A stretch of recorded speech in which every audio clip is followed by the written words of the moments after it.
Uma boa noite oficial para o início da nossa aula, que tem o tema A Oração Dominical.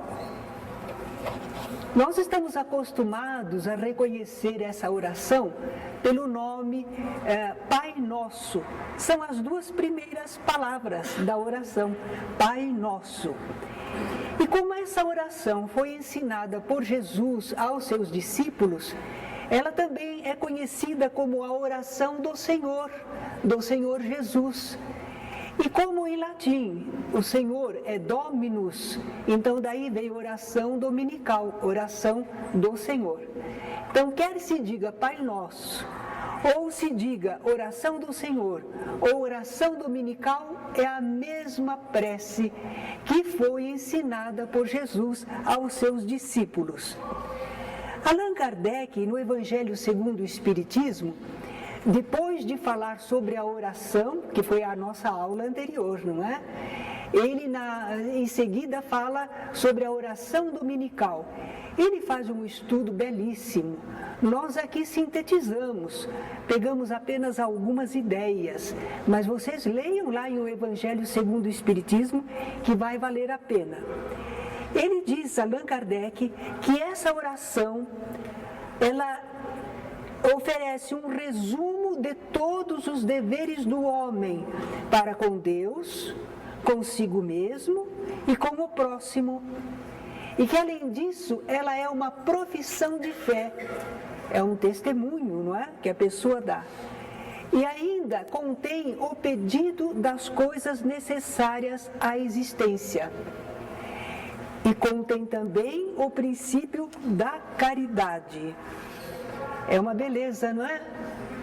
A estrutura do Pai Nosso, diz Allan Kardec, é feita por uma invocação seguida de 6 petições. Então vamos lá ver a invocação. É quando se chama, não é? Quando se dirige a pessoa. Pai Nosso. Eis aí Jesus começando a oração. Ele está ensinando aos discípulos. Ele ensinou essa oração a pedido de Pedro. Pedro disse, Senhor, ensina-nos a orar, como também os discípulos de João aprenderam com ele as orações. Então Jesus ensinou essa oração e começou singelamente, Pai Nosso. Jesus está nos ensinando a nos dirigirmos a Deus com essa confiança de filho. É essa a nossa relação com Deus. Somos filhos e, naturalmente, o Pai ama seus filhos, não é? Confiança nesse Pai amoroso. Deus realmente é um Pai amoroso, porque Ele vela com previdência e solicitude por toda a sua criação. Nós sabemos disso, não é? Não podemos duvidar. No meio das nossas dores, problemas, tristezas, injustiças, nunca duvidemos do amor de Deus. Quando estivermos passando por esses problemas, nós podemos dizer, não sei por que isto aconteceu, por que as pessoas agem assim. Nós estamos querendo entender, e à luz da doutrina espírita, isso vai ser mais fácil. Mas, em verdade, jamais poderemos blasfemar, que é falar contra Deus, contra a sua lei, sua sabedoria e seu amor. Isso jamais, não é? Pai Nosso. Essa palavrinha já faz com que a gente se sinta não egoísta, mas fraterno. Quando a gente vai orar e fala Pai Nosso, primeiro a nossa confiança em Deus, mas em seguida nós estamos lembrando da fraternidade com todos os filhos de Deus. Então não podemos fazer uma prece egoísta, não cabe, não é? Os outros também são filhos de Deus e têm também necessidades e direitos como nós. Tá? Pai Nosso que estás no céu. Bom, a gente sabe que não existe um céu, não é lá acima. O único universo, a Terra é redonda, está solta no espaço. Onde será o céu? Não é? Para os japoneses eles vão dizer que é lá embaixo, porque eles estão lá embaixo, para eles o céu ainda é mais profundo, né? E nós achamos que o céu é aqui em cima. Não, não é uma situação geográfica. Esse Deus que está no céu é no campo espiritual. São as forças, as energias espirituais. Quando nós oramos a Deus, nós transcendemos a vida material, nós pensamos no que é espiritual, não é? Então, nesse plano espiritual, o que está acontecendo? Pensamentos, irradiações, energias. E quando nós elevamos o pensamento buscando a Deus, nós entramos em contato com essas correntes, não é? É a nossa sintonia mental e também do sentimento. Então, se nós fizermos isso, se quando orarmos nós dissermos, Pai nosso que estás no céu, nós vamos sentir isso, nós já nos endereçamos, nós já estabelecemos uma sintonia, nós já deixamos muita coisa para cá. A esse propósito, muitas vezes as pessoas dizem assim, vamos esquecer todos os nossos problemas e vamos fazer a nossa prece. É um hábito no movimento espírita, não é? Só que certa vez um jovem veio se queixar para mim. Ele disse, olha, eu entro na casa espírita, eu estou desejoso do bem, eu estou bem disposto, estou confiante. Mas quando vocês dizem, vamos esquecer os nossos problemas, eu lembro que tenho problemas. Então não falem assim. Mas apesar de eu me bater por isso, muitos companheiros ainda agem dessa maneira, não é? Eu aprendi a lição. Eu começo de maneira diferente, não é? Vamos pensar no bem, que momento feliz nós estarmos aqui reunidos para atividades espirituais, mas eu não falo dos problemas, das dificuldades, das preocupações, não é? Jesus também não falou, não é? Ele começou, Pai nosso que estás no céu, santificado seja o teu nome. Agora começam as petições, nós estamos pedindo coisas, não é? Santificado seja o teu nome. Quem é que vai santificar o nome de Deus? A propósito, algumas pessoas falam santificado. Acho que elas lembram de santo, né? Que seja santo, santificado, não é santificado, seja o teu nome. Quem vai santificar o nome de Deus? Porque dá a impressão que a gente está pedindo a Deus que os outros santifiquem o nome dele, né? Não, quem vai santificar o nome de Deus somos nós, não é? Nós estamos nesse propósito, querendo, não é? Santificar o nome de Deus. Como é que a gente pode santificar o nome de Deus? Ele já é santo em si. Mas é o respeito, não tomar o seu santo nome em vão, não é? É quando nós então, e na nossa conduta, no nosso proceder, nós santificamos o nome de Deus. O nome, não, a ideia de Deus, toda ela é santa, não é? Não é só não usar o nome de Deus em vão. Mas e a ideia de Deus? O que é que você faz? Que ideia você está fazendo de Deus? Como é que você fala sobre Deus? Então, eis aí. Santificado seja o teu nome. Do Evangelho segundo o Espiritismo, nós lemos o que Kardec escreveu. Cego é o que não o reconhece nas suas obras. Orgulhoso, aquele que não o glorifica. E ingrato o que não lhe rende graças. Talvez que alguém diga, eu não sei por que eu devo agradecer a Deus, a minha vida está um problema só, tantas lutas, tantas dificuldades, tantas angústias, tantas injustiças, e eu tenho de agradecer a Deus. Confesso que eu também sentia certa dificuldade de aceitar a ideia. Mas quando a gente vai progredindo no conhecimento da vida, das leis da vida, por que a gente encarna, por que a gente tem que passar por que dificuldades, por que a gente enfrenta certas expiações, qual o propósito disso tudo? Quando a gente começa a entender, a gente não gosta muito ainda, mas a gente tem que dizer graças a Deus. Todas as lutas, todas as dificuldades, no fundo, servem para o nosso aprimoramento e nossa libertação espiritual, nosso crescimento para Deus. Então só podemos agradecer, não só pelas coisas boas, agradáveis, felizes, mas até pelas dificuldades. Não é muito fácil para nós, mas já estamos começando a ter a ideia. Porque tudo começa por aí, não é? Pelo entendimento. Algum dia nós seremos capazes de dar graças a Deus de coração mesmo, apesar de uma luta e de uma dificuldade. Por enquanto, a gente vai se orientando pelo pensamento, pela compreensão, não é? Santificado seja o teu nome, venha a nós o teu reino. Antigamente a gente pensava que havia mesmo um reino geográfico, não é? Que a gente iria para lá. A gente tinha certeza.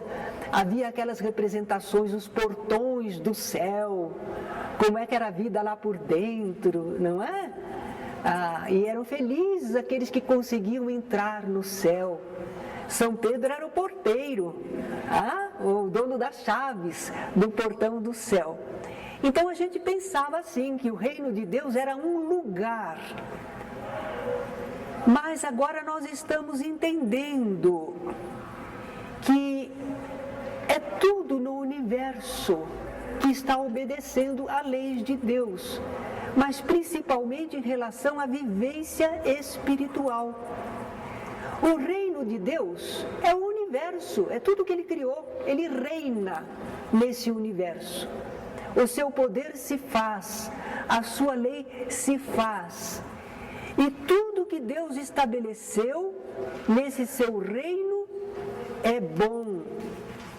Especialmente, então, se a gente pensar no campo espiritual, é perfeito, é justo, não é? Esse reino de Deus, que é a ordem, é a justiça, é o amor, é o progresso, isso é o reino de Deus, é programa divino. A lei de Deus vai se cumprir, não resta dúvida. É claro que existe o concurso do tempo, mas vai se cumprir. Quando a humanidade entender e cumprir as suas leis, aqui na Terra, porque em outros mundos melhores, os espíritos já compreendem e já cumprem as leis de Deus. Lá já vige o reino de Deus. Nós aqui ainda estamos pedindo, venha a nós o teu reino, porque ainda não instauramos, não é? Nós é que vamos instaurar de acordo com as leis de Deus. Mas o que nós queremos é rogar a Deus que esse reino, esse bem, essa paz, essa concórdia, esse amor, que venha mais depressa. Nós estamos rogando a Deus que venha o teu reino. Mas o que adianta a gente falar com a boca, venha o teu reino, e a gente não quer cumprir as leis de Deus, né? A gente rejeita. Com a boca a gente fala, venha o teu reino, e o reino de Deus para se fazer aqui depende de que nós concordemos, façamos, e a gente não quer. Venha o teu reino quer dizer assim, num passe de mágica, que fique tudo bem. Isso não vai acontecer. Vai acontecer quando nós vivermos essas leis, né? Entendermos e cumprirmos. Mas nós estamos evoluindo, a evolução é um fato. Então Kardec coloca nestas palavras, digna-te, Senhor, de apressar-lhe o advento, outorgando aos homens a luz necessária que os conduza ao caminho da verdade. E a outra petição? Quantas que Kardec disse que são? 6 petições, não é? Então vamos mais uma. Seja feita a tua vontade, assim na terra como no céu.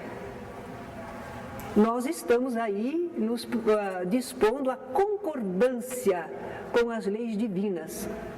Nós as achamos justas, perfeitas e estamos desejosos de que essa vontade divina expressa nas suas leis, que ela aconteça aqui neste nosso planeta, mas também no plano espiritual, em toda parte, não é? Muito bem, se nós entendermos isso, se nós soubermos que sem Deus nós nada podemos, aí nós começaremos a observar as leis divinas e nos submeteremos ao que Ele determina. Eu sempre comento que certa vez um jovem me indagou, mas como? Deus manda e eu tenho que obedecer? Ele é arbitrário assim? Ainda bem que existe um poder, que existe uma ordem no universo. Já imaginaram? Se estivesse no caos ou a gente dependesse das pessoas? Não, ainda bem. Há uma lei, há uma ordem, há um poder superior, não é? E nós temos sim que atender, porque isso é o melhor para todos. Não tem como. O bem que nós desejarmos, se a gente disser o melhor é que eu quero para mim e para todos, isso é a lei divina. Então seja feita a tua vontade, assim na terra como no céu, não é? Temos que estar dispostos a aceitar e cumprir a vontade do Criador. A outra petição, olha agora, vai dizer respeito às nossas necessidades também. O pão nosso, não é o meu pão, hein? E a gente brinca um pouquinho e diz também, olha, não é pão com manteiga não, hein? Não é o supérfluo, é o indispensável, o alimento. O pão é sinônimo do alimento, né? O pão nosso, todas as criaturas precisam. Então, quando a gente está orando ao Pai, a gente não está no egoísmo, eu. Por isso é Pai, o pão nosso também, de cada dia. Será que a gente vai estar vivo amanhã? Tem gente que pede o pão de um mês, de um ano. Não, o pão nosso de cada dia. Dai-nos hoje, né? Então Deus nos proporciona esse alimento. Proporciona, Se eu não trabalhar, não tenho. Mas como é que você pode trabalhar se você não tiver força, não tiver saúde, se não houver terra para plantar, se não houver os minérios para você extrair? Quer dizer que você age, mas Deus já previu tudo para que você pudesse ter o sustento, todos nós. O que nós estamos pedindo é que Deus, na sua sabedoria e bondade, não deixe faltar esses recursos. Vocês já imaginaram se de repente a terra perder o poder de reproduzir a semente? Se as sementes não tiverem vida, não conseguirem se abrir e produzir uma planta? Já imaginaram? Mas tudo isso obedece à lei divina. E a gente está pedindo aqui que não deixe faltar, não é que continue. Nós reconhecemos que estamos recebendo o pão e rogamos a Deus que não deixe faltar. Sim, nós temos que fazer a nossa parte, o trabalho nosso. Nós vamos então tirar do universo o que for necessário. E nós aí estamos pedindo também que não falte para nós a saúde, as condições para o trabalho digno, não é? Para podermos sobreviver. Mas, disse Jesus, respondendo ao tentador, nem só de pão vive o homem. Então, quando a gente está pedindo o pão, não é só o pão material, é o alimento espiritual. Às vezes nos falta essa força, essa coragem, essa esperança, esse alimento espiritual. Às vezes a gente está bem alimentado materialmente, mas nós estamos carentes de fluidos, desanimados, estamos moles, sem vida. Então nós estamos carentes de alguma coisa, né? Então que Deus nos conceda esse sustento espiritual também. E os meios de trabalharmos espiritualmente para obtermos o nosso progresso intelectual e moral. Assim como nós trabalhamos na parte material, nós também temos que trabalhar na parte espiritual, exercitar as forças da nossa alma, o nosso entendimento, a nossa capacidade de vibrar, de nos doarmos para com o semelhante, não é? Então, esses também são trabalhos que nos permitem angariarmos um sustento espiritual com dignidade. A outra petição: perdoa as nossas dívidas. Alguns traduzem, estão colocando modernamente ofensas, não é? Mas a palavra melhor era dívidas mesmo. As nossas dívidas. Para quem que a gente deve? A gente deve para as pessoas, a gente deve para a natureza. Quando a gente fala pessoas, é espíritos, né, encarnados ou não. A gente deve perante a lei divina, porque a gente recebeu tanto de Deus. E o que que a gente produziu com tudo aquilo que recebeu? Tem uma poesia muito linda que termina dizendo assim: o que fizeste na tua peregrinação? E o amado Nervo, se não me engano, tem aquela, eu nunca sei se é de Gabriela Mistral ou Amado Nervo, que pergunta: o que fizeste hoje? No que serviste hoje? Deus é o servidor em tudo. E nós, seus filhos, em que servimos, não é? Fica a pergunta. Então, que Deus perdoe as nossas dívidas. Nós reconhecemos que não somos perfeitos, e nem isso seja motivo de complexo de culpa. Não vamos ficar nos acusando. Nós estamos ainda em evolução, em desenvolvimento. É natural que a gente erre, que a gente não produza o melhor ainda. Tudo bem, compreendemos isso. E reconhecemos que estamos em débito diante da bondade de Deus, do que Ele nos concedeu. Então, que Deus perdoe as nossas dívidas, as nossas falhas, as nossas transgressões, o mal que ainda fazemos. Como é que dizia o apóstolo Paulo? Homem infeliz que sou, o bem que quero eu não faço, e o mal que eu não quero eu ainda faço. E a gente começa a entender, mas ainda não é capaz de realizar constantemente. Então a gente pede que perdoe as nossas dívidas. Mas olha como Jesus colocou sabiamente: como perdoamos aos nossos devedores. E não podemos ter duas medidas, é uma medida só. Se nós estamos pedindo misericórdia, compreensão, tolerância, perdoa, nós temos que usar a mesma medida para com os outros. Porque as pessoas também são imperfeitas, falhas, ainda não se desenvolveram. Elas precisam de tolerância, de nova oportunidade, não é? Isso não impede que a gente estabeleça algumas seguranças para a sociedade, para que algumas pessoas não transgridam totalmente as leis e prejudiquem a todos e a ela mesma. Claro, mas não que a gente feche a porta e que nunca mais dá oportunidade.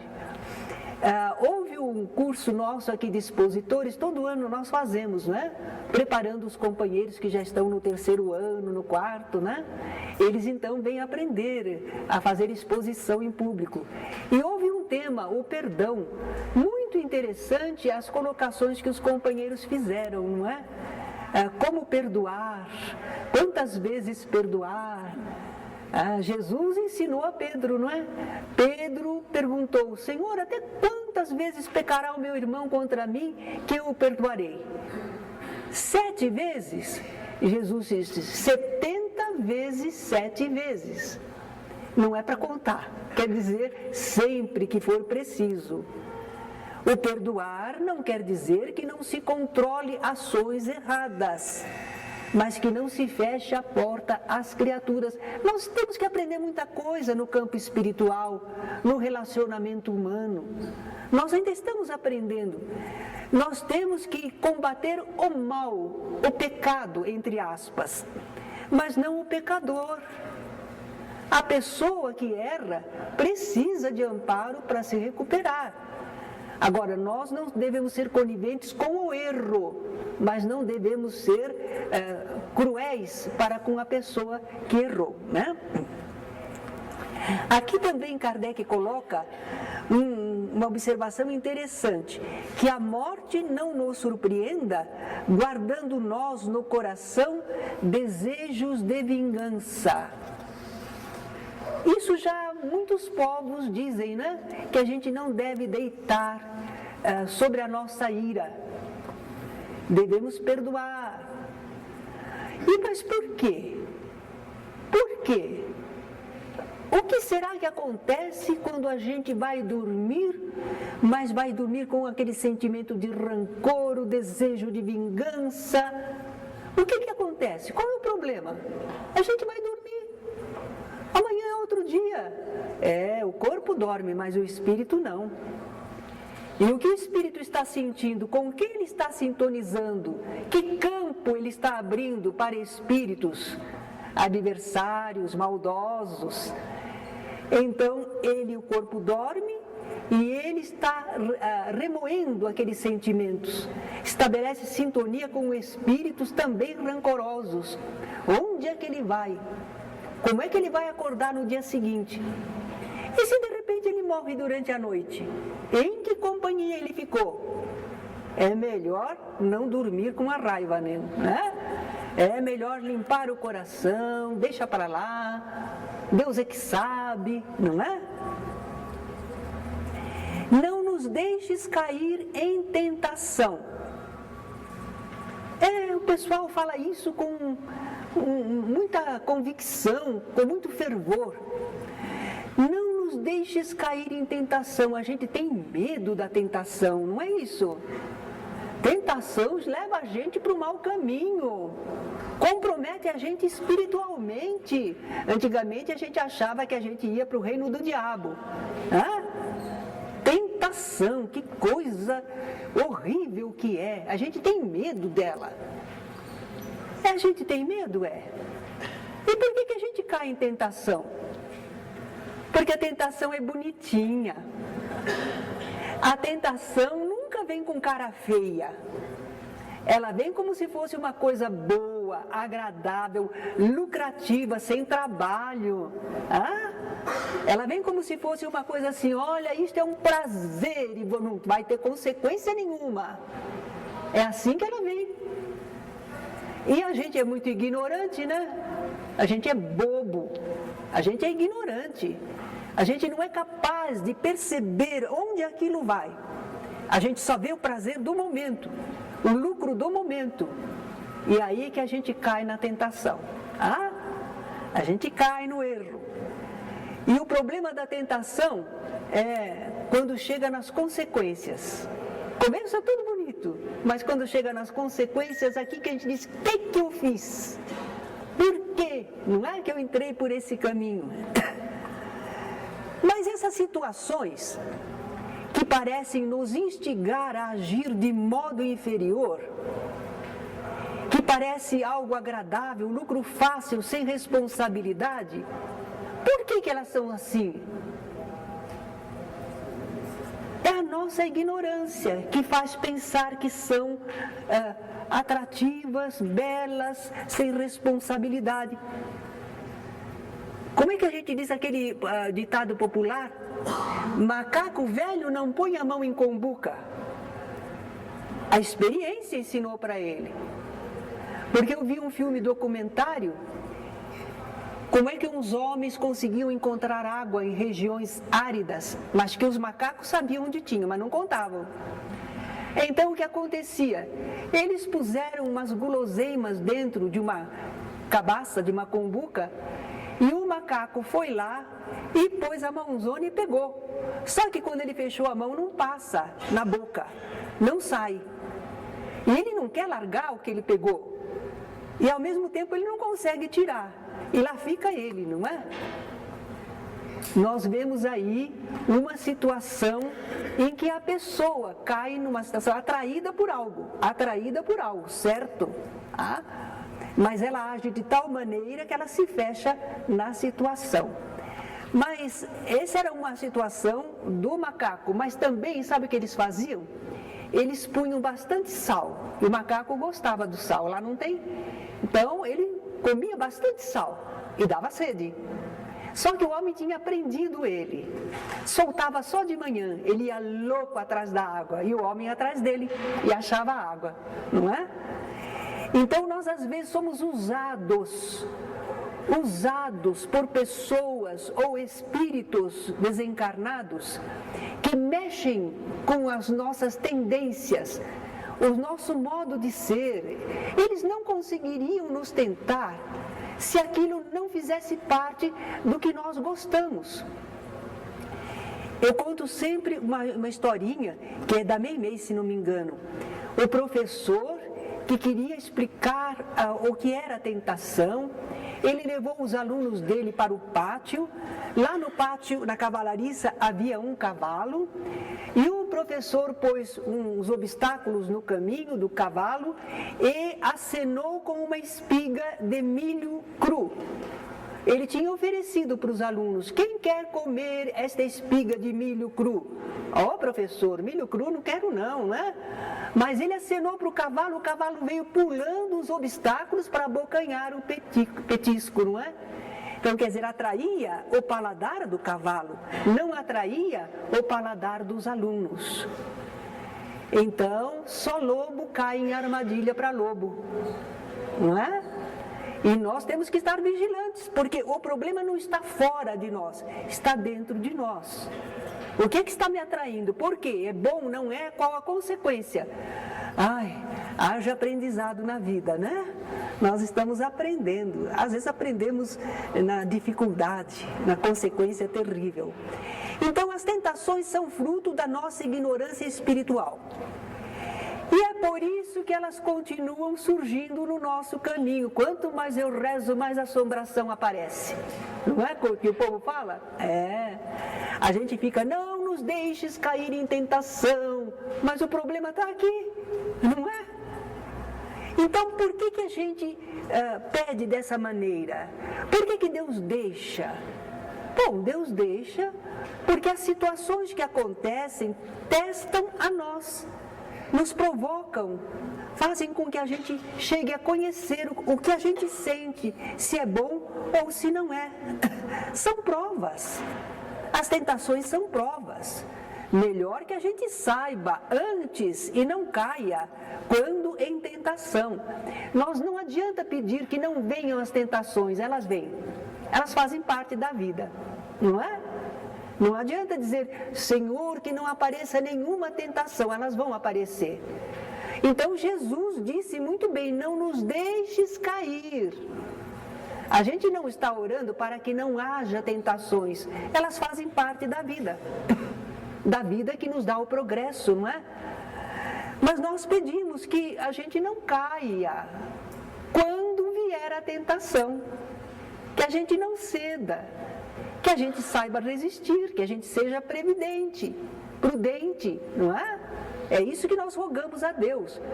Esse não nos deixes cair em tentação é o pedido para que nos ajude a perceber, a entender e não entrar naquele caminho. Mas livra-nos do mal.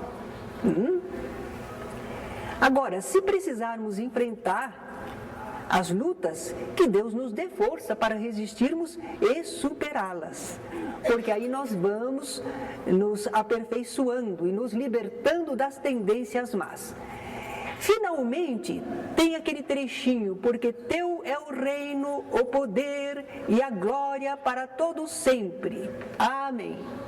Tem isso. Jesus ensinou isso? Não foi Jesus que ensinou, não. Jesus, a oração acaba ali: livra-nos do mal.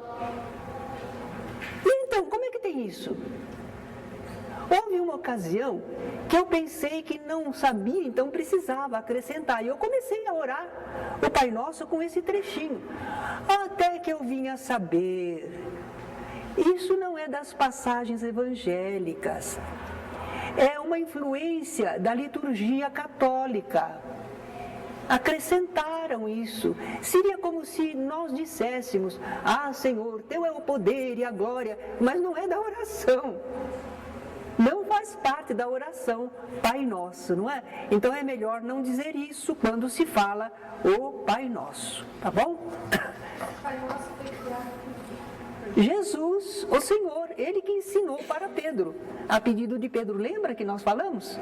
No comecinho da palestra, da aula, nós falamos. Bem, então a oração do Senhor, a oração dominical, nós a fazemos com muito respeito. Mas veja, se eu já fiz uma oração, não foi o Pai Nosso, mas eu orei do coração, eu falei com Deus, eu emiti o pensamento, ou oralmente ou no pensamento, eu orei. Então, depois que eu fiz isso, aí eu preciso falar o Pai Nosso que está no céu, santificado. Não precisa. Não precisa, você já orou. Ou você faz o Pai Nosso, ou você faz outra oração. Aí se eu fizer, mal não há, mas é desnecessário, certo? Porque algumas pessoas pensam que elas fazem uma oração e depois tem que fechar com o Pai Nosso. Não precisa fecho nenhum. Ah? Bem, nós agora também vamos comentar com vocês que as pessoas nem sempre conjugam bem os verbos, não é? Então, nós temos aí duas formas de conjugar os verbos na oração Pai Nosso. Se nós escolhermos a segunda pessoa do singular, é o tu. Então, vamos ver como é que fica? Porque se a gente fala ora tu, ora vós, é desagradável, não é? É uma oração tão linda, uma oração que a gente respeita. O que custa a gente aprender a fazer com o tu ou com o vós? Vamos devagarinho, meu bem. Se mostra tudo, eles estão já lá diante. Você mostrou ouro para o bandido. Isso, vamos lá. Pai Nosso, que estás, tu estás. Certo? Pai Nosso que estás no céu, santificado seja o teu nome. Eu estou usando tu. Venha a nós o teu reino. Seja feita a tua vontade, assim na terra como no céu. O pão nosso de cada dia, dá-nos hoje. Dá tu. Dá-nos hoje. Perdoa tu. Perdoa as nossas dívidas, assim como perdoamos aos nossos devedores. Não nos deixes, que tu não nos deixes, cair em tentação, mas livra-nos do mal, livra-nos tu do mal. Escolham essa, decorem, se quiserem falar em tu. Mas pode ser que vocês prefiram o vós. Então vamos ver como é que fica se for para conjugar na segunda pessoa do plural. Algumas pessoas às vezes já esqueceram, né? Eu, tu, ele é do singular. Nós, vós, eles é do plural. Então vamos lá no vós, segunda pessoa do plural. Pai nosso que estais, olha lá o izinho, estais no céu, santificado seja o vosso nome, venha a nós o vosso reino, seja feita a vossa vontade, assim na terra como no céu. O pão nosso de cada dia dai-nos hoje, perdoai as nossas dívidas, assim como perdoamos aos nossos devedores. Não nos deixeis cair em tentação, mas livrai-nos do mal. É só vocês escolherem uma forma ou outra e memorizarem.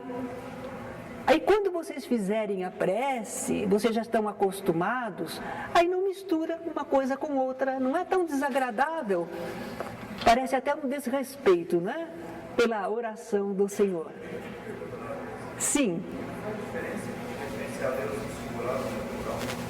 Não. É um tratamento que nós escolhemos, não é? Se alguém quiser falar até como se fosse você, o Senhor quer fazer isso para mim, né? Então, parece mais respeitoso. sim, essas duas formas são as mais tradicionais, ou tu ou vós. As duas são válidas. Mas tu parece um pouco de falta de respeito, assim. Não, porque antigamente para certos povos o tu era justamente quando havia respeito, uma intimidade, uma busca, aí se usava o tu.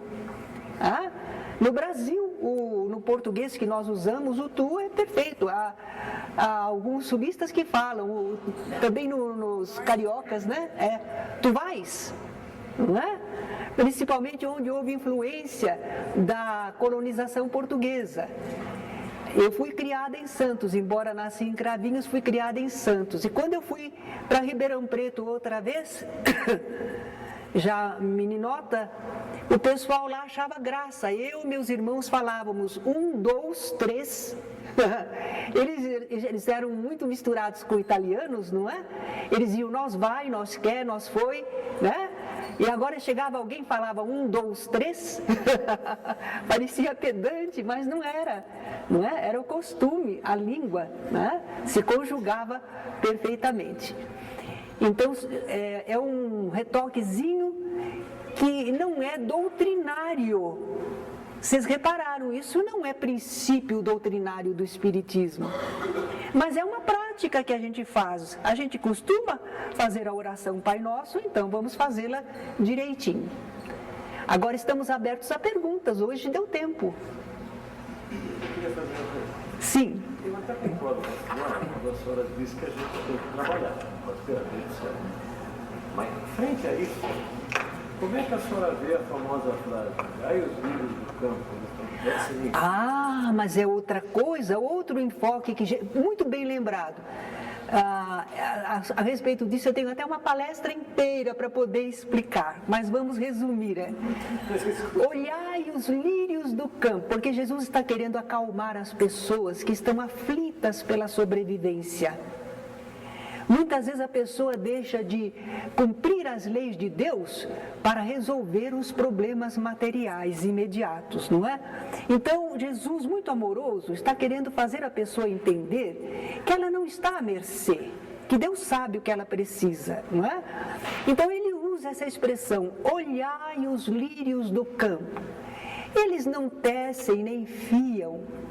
E, entretanto, eu vos asseguro que nem Salomão, que foi o rei, né, dos judeus lá, nem Salomão em toda a sua glória se vestiu como um deles. Porque realmente a pétala do lírio, às vezes o colorido dela, pode ser frágil, mas é uma beleza extraordinária, não é? E é feita por Deus para o lírio. E aí a gente diz assim, tá vendo? Olhai os lírios do campo, não precisa fazer nada. Não precisa. O que o lírio faz para ele abrir em flor? Ele tem que pôr as raízes na terra, sugar, trabalhar, levar pelo lenho para poder oferecer aquilo.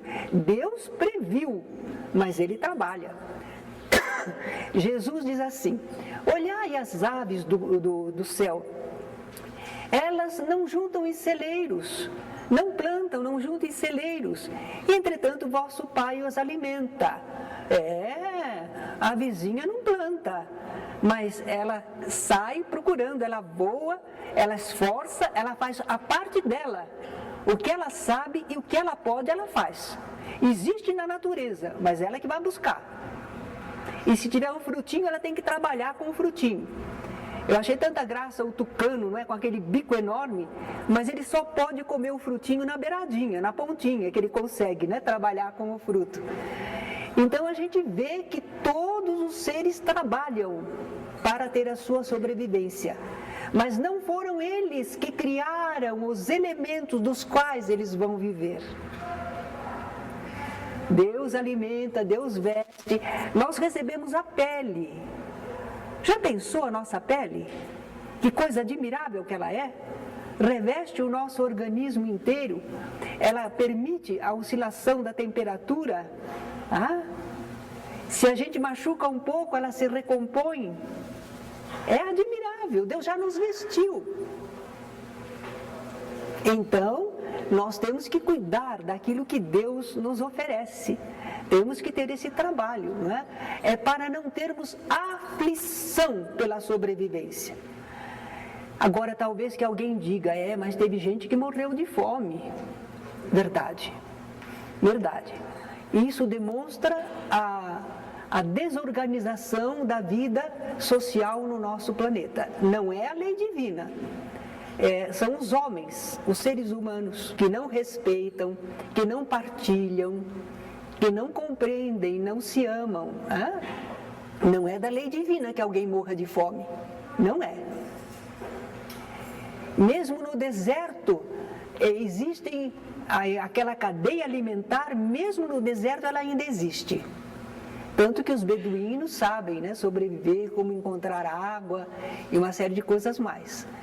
Então, em toda parte, Deus enseja a vida, dependendo apenas do ser usar a sua inteligência e a sua capacidade de ação. Quem está orando à noite, pelo menos? Quem está? Que bom! No Velho Testamento, a gente lê a história do povo judeu que orava, pedindo a vinda do Messias, pedindo a misericórdia de Deus para o seu povo. Nós também podemos orar pelo nosso Brasil. A oração de tantos, porque o Brasil representa este conjunto de pessoas. E se nós orarmos, rogando a Deus, nós estamos movimentando energias que atuam sobre as pessoas, ondas mentais que estão atuando sobre pessoas para o bem no nosso Brasil. Estão atraindo espíritos benévolos que dependem que nós, no nosso livre-arbítrio, queiramos o bem. E estaremos mais inspirados também para como agirmos na nossa vida, né? Então oremos pelo nosso país, sim, porque falar mal a gente já fala, né? Que tal a gente falar bem na oração?